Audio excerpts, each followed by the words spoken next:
हम मीनू झा प्रणाम करै छी। समस्त मिथिलावासीके एकटा विषहाराके गीत लऽ कऽ उपस्थित छी। संगमे श्रीमती ललिता झा सेहो छथि। धन्यवाद। जय मिथिला, जय मैथिली। नागद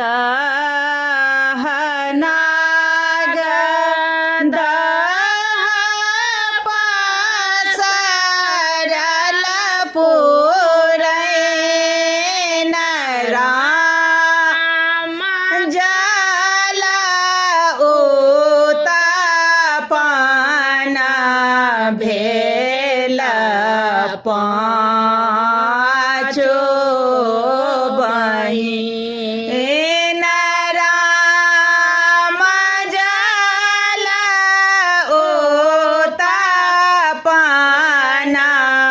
भेल पाँचो बहिन पाँचो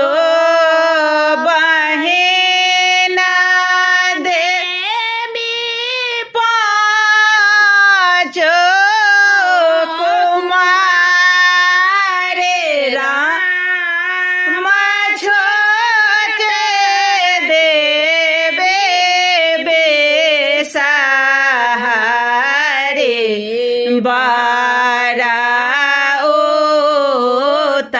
फाल राम छोटे देवे बेसहारे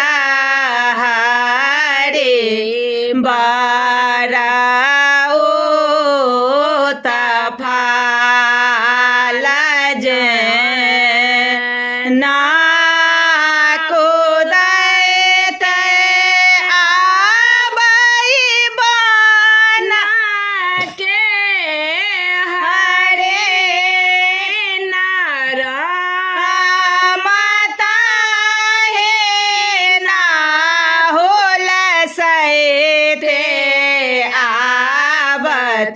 पाँच